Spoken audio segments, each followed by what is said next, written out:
Say it again. The restaurant went completely silent. The woman in the black evening gown stood in the middle of the dining floor of Magnolia Table on Dogwood Street, Alabama. Her posture was no longer apologetic. No longer small. Across from her stood Robert Morris, flower on his sleeve, confusion in his eyes, a ring box still unopened in his trembling hand. "Tell them who you really are," he whispered. She swallowed. "My name," she said slowly, "is Evelyn Thomas. And I own this restaurant. Along with 47 others across 3 states. Gasps. A glass shattered somewhere near the bar. Robert stepped back like she had slapped him. "You lied to me," he said quietly. And that was the moment she realized she might lose the only man she had ever loved. 3 months earlier. Evelyn Thomas had everything, except something real. As CEO of Thomas Hospitality Group, she had built an empire from her late father's single diner into a multi-million-dollar chain across the South. Investors called her ruthless. Business magazines called her brilliant. But every time a man smiled at her across a candlelit table, she saw the same thing in his eyes. Calculation. Dogwood Street was different. Dogwood Street still smelled like cinnamon rolls at 6 a.m. Still had chipped sidewalks and handwritten chalkboard menus. Still had people who remembered your name. She had bought Magnolia Table quietly through a holding company 6 months ago. Never announced it. Never appeared publicly. Not even the general manager knew who the real owner was. And tonight, she was putting on an apron. "You're insane," her CFO Marcus told her over the phone. "I need to know," she replied calmly, tying her hair into a low ponytail. "Know what?" "If anyone would ever choose me without the empire." Silence on the line. "This is dangerous," Marcus warned. "If investors find out." "They won't." But even as she said it, something felt uncertain. That was the first lie she told herself. Her first night pretending to be a waitress started with spilled sweet tea and a table that refused to tip. It was humbling. Humbling in a way no boardroom had ever been. And then he walked in. Robert Morris. Tall. Sun-worn hands. Faded denim jacket. The kind of man who didn't look around to see who was watching him. He chose the booth near the window. Ordered black coffee and peach cobbler. When she approached with a practiced smile, he didn't look at her chest. He looked at her name tag. "Evelyn," he read. "That's my grandmother's name." And he smiled like he meant it. She felt something shift. "First time here?" she asked. "Yeah. I'm fixing up the old house on Maple Avenue. Needed something that doesn't come in a microwave." She laughed. It wasn't polished. It wasn't rehearsed. It slipped out of her. And for the first time in years, she forgot to measure herself. Over the next week, he came back. Always alone. Always polite. Always tipping more than he should. He asked about her day. Not in the vague, automatic way most men did, but in specifics. "What's the hardest table to handle? What's the worst part about closing shift? What would you do if you didn't have to work here?" That last question lingered. She almost said, "Run an empire." Instead, she said, "I don't know yet." That was lie number 2. But someone else had started watching. Chad Willoughby. Local contractor. Loud. Entitled. Used to being admired. He had noticed her too. Except Chad didn't see Evelyn. He saw a waitress. And that difference would matter. One Friday night, the restaurant was packed. Robert arrived late, dirt on his hands from work. Chad was already seated at the bar. When Evelyn passed by, Chad grabbed her wrist lightly. "Sweetheart, refill." The word sweetheart hit differently when spoken like ownership. Robert noticed. He didn't stand up dramatically. Didn't cause a scene.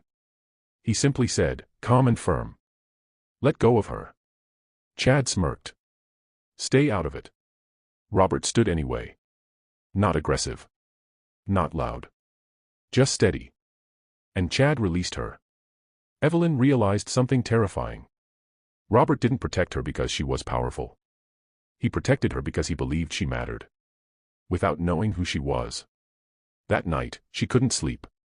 Because for the first time, she wanted something she couldn't control. 2 weeks later, she made a mistake. She stayed after closing. They talked for hours. About childhoods. About loss. About why he came back to Alabama after years away.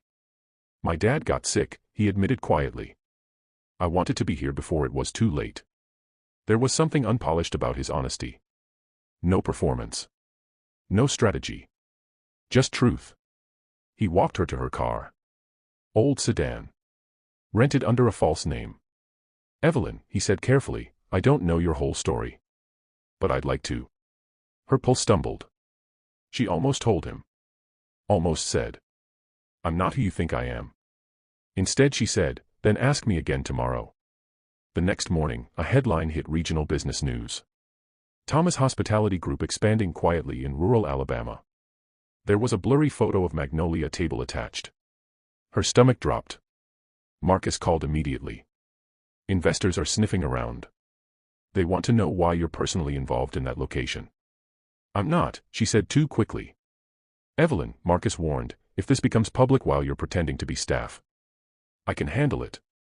But the story had begun to move without her. And she didn't realize yet that someone had already connected the dots. Chad had a cousin in commercial real estate. And Chad did not like being embarrassed. That evening, Robert came in smiling. Holding a small paper bag. For you, he said. Inside was a peach from his father's backyard tree. It's not much, he shrugged. She stared at it like it was priceless. Because it was. He chose her when she had nothing to offer him. No status. No leverage. No empire. And that was when the fear truly set in. Because the closer she got to him, the more she would have to lose. Outside, Chad stood across Dogwood Street on the phone. Yeah, he muttered. Run the ownership records again. What do you mean it's connected to Thomas Hospitality? His expression shifted. Oh, that's interesting. He looked up at Magnolia table. And through the window, he saw Evelyn laughing with Robert. Chad smiled slowly. Not kindly. Oh, sweetheart, he whispered to himself. This is going to be fun. 3 days after the article leaked, Dogwood Street began to whisper. It started subtly. A customer asking the manager, so who really owns this place? A delivery driver lingering a little too long. A banker from Montgomery requesting updated financial statements. Evelyn felt the shift immediately. Something was circling. And she knew exactly who had teeth sharp enough to bite. Chad didn't confront her directly. He did something worse. He started dropping hints. Oh hey Evelyn, he said casually one afternoon, leaning against the counter while she filled ketchup bottles. You ever think about moving up in the world? She smiled politely. I'm good where I am. Really? Because I heard Magnolia's tied to some big-time CEO out of Birmingham. Her hand paused mid-squeeze. Is it? She asked lightly. Yeah. Evelyn Thomas. You ever heard of her? He watched her carefully. She forced a laugh. Sounds fancy. Chad grinned. Oh, she is. And he walked out.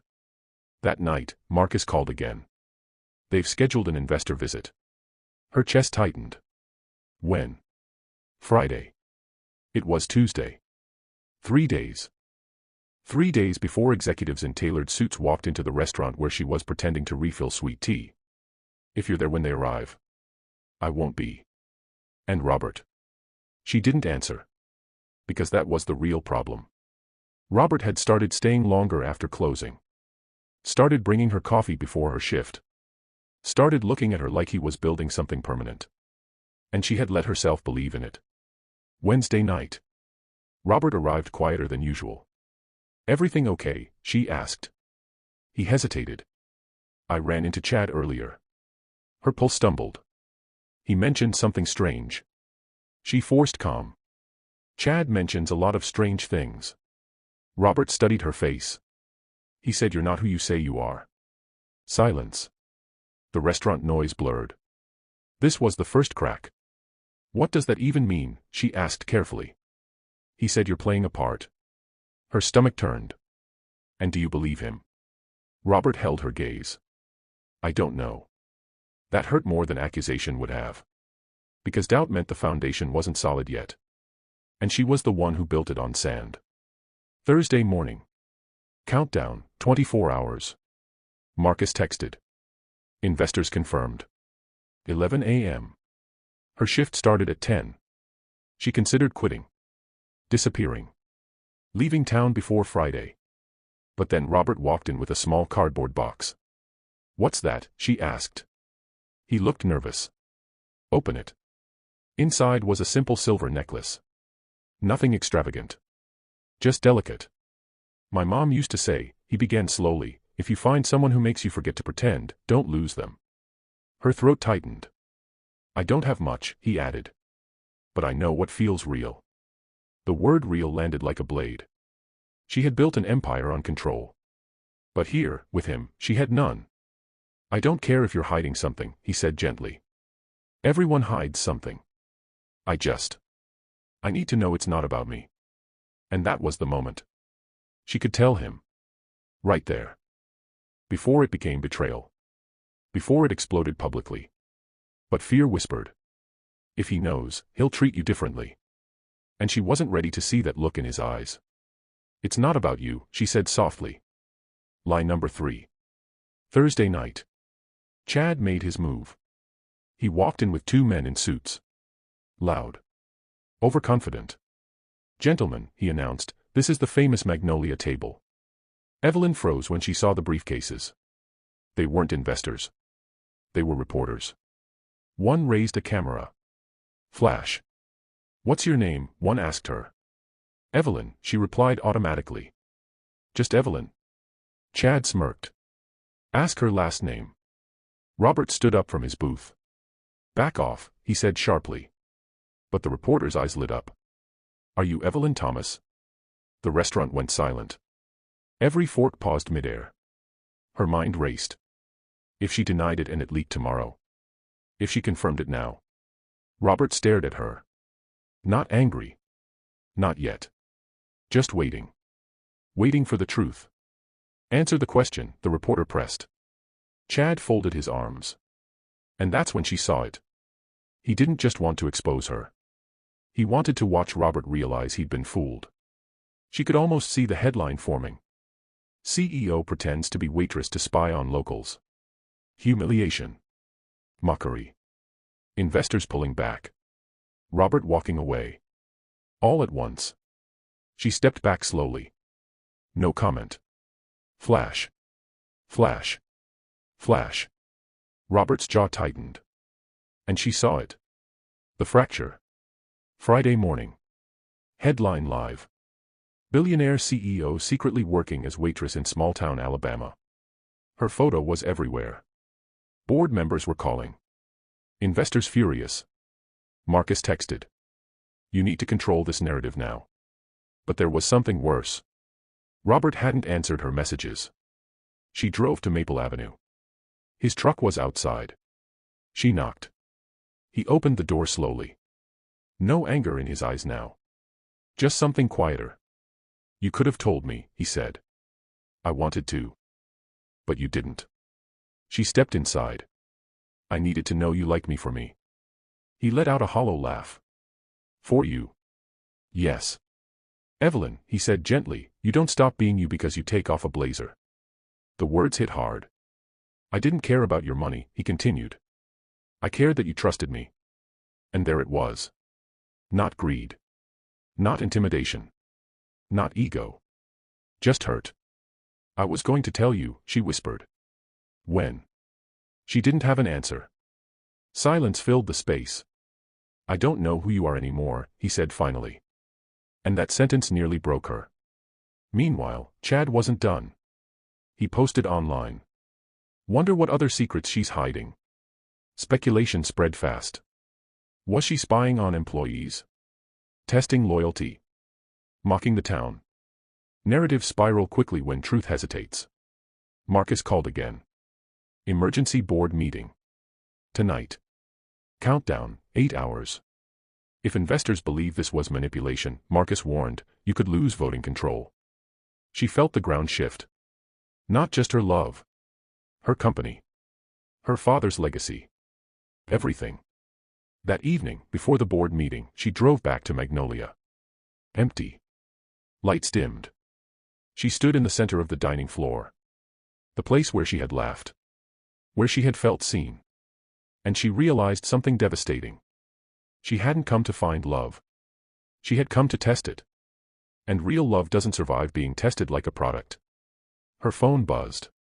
Message from Robert. Meet me at the pier. Her heart pounded. Dogwood Pier. Wind sharp off the water. Robert stood at the edge, hands in pockets. She approached slowly. I'm sorry, she said immediately. He didn't turn around. I don't care that you're rich. I know. I don't care that you own half the town. I know. He finally faced her. I care that you thought I needed to be evaluated. That word. Evaluated. He wasn't entirely wrong. I was scared, she admitted. Of what? That if you knew, you'd change. He stepped closer. Or maybe you would. The truth in that hurt. Because he was right. Power shifts dynamics. And she didn't trust it. He reached into his jacket pocket. Pulled out a small velvet box. Her breath caught. I was going to do this tomorrow, he said quietly. After I fixed the porch rail at your, he stopped himself. At the house you probably don't even live in. Tears welled. I love you, he said. But I need to know the woman I'm marrying doesn't treat people like experiments. He opened the box. Simple ring. No theatrics. Just intention. Do you, he asked softly. Or was this all a test? The wind carried the question between them. And Evelyn Thomas, billionaire, CEO, master strategist, realized this was the one moment she couldn't control. She could win the board. She could outmaneuver investors. She could crush Chad legally. But if she answered wrong right now, she would lose the only thing she had never been able to buy. The wind off Dogwood Pier cut through Evelyn's coat. Robert's hand was still holding the open ring box. He hadn't moved. He wasn't dramatic. Wasn't begging. He was waiting. And somehow that was harder. Do you love me, he asked quietly, or did you study me? The question sliced straight through every defense she had built in boardrooms over the past 10 years. She could spin this. She could say the right thing. She could craft the perfect emotional answer. But this wasn't an investor call. This wasn't a crisis response. This was a man asking for truth. She stepped closer. I came here because I didn't trust love, she said honestly. Not yours. Not anyone's. He didn't interrupt. I've spent my entire adult life knowing that when someone smiles at me, they see numbers. Access. Advantage. Her voice shook. I wanted to know what it felt like to be chosen when I had nothing to offer. Robert's eyes softened, but he still didn't close the distance. And what did you learn, he asked. That I never had nothing to offer, she whispered. Silence. The pier creaked beneath them. I learned that being a waitress didn't make me smaller, she continued. It made me visible in ways I'd forgotten how to be. And I didn't fall in love with you because you passed some test. She shook her head. I fell in love with you because you didn't try to win me. That landed. But it wasn't enough yet. He looked down at the ring.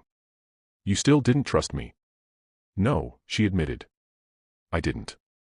And for a split second, it looked like he might close the box. That was the false drop. The almost loss. Then she did the one thing she had never done in business. She surrendered control. I'm not asking you to forget that, she said. I'm asking you to decide if I'm worth forgiving for it. That changed the energy. Because forgiveness is power. And she was handing it to him. Robert studied her face, really studied it, searching for performance. There was none left. The CEO was gone. The mask was gone. Only Evelyn remained. You should have trusted me, he said finally. I know. He inhaled slowly. I don't want your company. I know. I don't want your connections. I know.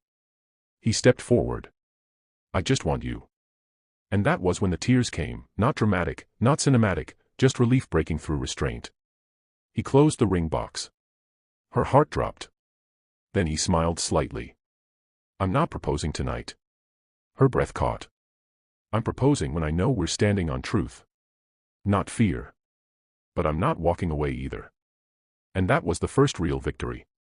The next morning was war. Board meeting. Emergency session. Investors furious. Media circling like vultures. Headline cycles move fast. And Chad had added fuel overnight. A viral post. CEO humiliates small town by playing poor. It had traction. Speculation grows when silence lingers. But Evelyn didn't stay silent. She walked into the boardroom in Birmingham at exactly 9 a.m. Not in disguise. Not in apology. In authority. Marcus stood beside her. "You're trending nationally," he murmured. "Good," she replied calmly. Inside, 3 board members looked ready to revolt. "This was reckless," one snapped immediately. "You jeopardized shareholder trust. You misrepresented yourself." She let them finish. Pattern interrupt. She didn't defend herself immediately. She slid a folder across the table instead. Inside were performance reports from Magnolia Table. Revenue up 22%. Staff retention up 40%.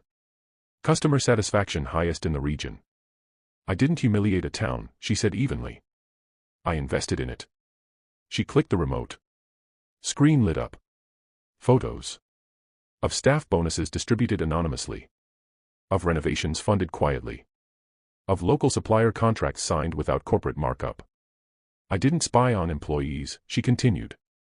"I learned their names." Silence. Then she delivered the pivot. "And if any of you believe this company is too fragile to survive its CEO working a shift on the floor, then you don't understand what we built." That shifted the room. Power reclaimed. But not aggressively. Strategically. One board member leaned back. "So what's your public statement?" Evelyn didn't hesitate. "The truth." Meanwhile, back on Dogwood Street, something else was happening. Chad had come into Magnolia that morning smug. Confident. Until he saw something unexpected. Customers defending her. She didn't hurt anyone. She tipped better than most owners ever would. She worked harder than half the staff. Narratives flip when people feel respected. Chad underestimated that. And then he made his final mistake. He walked up to Robert at the hardware store. "Must sting," Chad said casually. "Finding out your girlfriend's a billionaire." Robert didn't rise to it. "She used you," Chad pressed. Robert looked at him steadily. "No," he said calmly. "She was scared." That wasn't the response Chad wanted. Chad smirked. "Careful. Women like that don't marry down." Robert smiled slightly. "I'm not down." And just like that, Chad lost relevance. Because he needed drama. And Robert refused to give him any. That afternoon, Evelyn held a press conference. Short. Direct. No spin. "I worked at Magnolia Table because I wanted to understand my business from the inside," she stated clearly. "And because I wanted to remember what it feels like to serve." That line traveled. "Was it also about your relationship with Robert Morris?" a reporter asked. She didn't flinch. "Yes. I didn't trust that someone could love me without knowing what I own."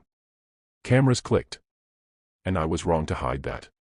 Pattern interrupt, vulnerability in public. "I am proud of my company," she finished. "But I am more proud of the people who make it run. Including the waitresses." Statement done. No drama. No apology tour. Just truth. That evening, she drove back to Dogwood Pier. Not to beg. Not to test. To choose. Robert was already there. "You're trending again," he teased lightly. She smiled. Occupational hazard. They stood side by side. No performance left. "I saw the press conference," he said. "I meant it." "I know." Long pause. The kind that feels steady instead of uncertain. Then he reached into his jacket again. This time, no hesitation. "I don't want perfect timing," he said quietly. "I want honesty." He opened the box. The same simple ring. "Evelyn Thomas," he said clearly, "will you marry me, not as a waitress, not as a CEO, but as the woman who finally stopped pretending?" Her breath caught. Yes. No dramatic swell. No applause. Just yes. He slipped the ring onto her finger. And this time, there was no fear attached to it. 3 months later, Magnolia Table hosted a private dinner. Small. Local. No media. Evelyn stood in the center of the dining floor, the same place from the cold open. But this time, no gasps. No accusations. Robert stood beside her. Not confused. Not hurt. Proud. She addressed the room simply. I came here pretending to be smaller than I was. She looked at Robert. And I learned I didn't need to be. He squeezed her hand. Because love isn't about removing power. It's about not being threatened by it. Outside, Dogwood Street glowed under string lights. Inside, laughter filled the air. And for the first time in her life, Evelyn Thomas understood something that no business school had ever taught her. You don't find love by lowering yourself. You find it by standing fully in who you are, and letting someone meet you there. Later that night, as they locked up together, Robert glanced at her. So, does this mean I get employee discounts for life? She laughed. No. He pretended to reconsider the engagement. Unbelievable. She kissed him. And for once, there were no hidden clauses. No secret ownership documents. No masks. Just two people who had chosen each other without evaluation, without strategy, without fear. And that, more than any empire, was real.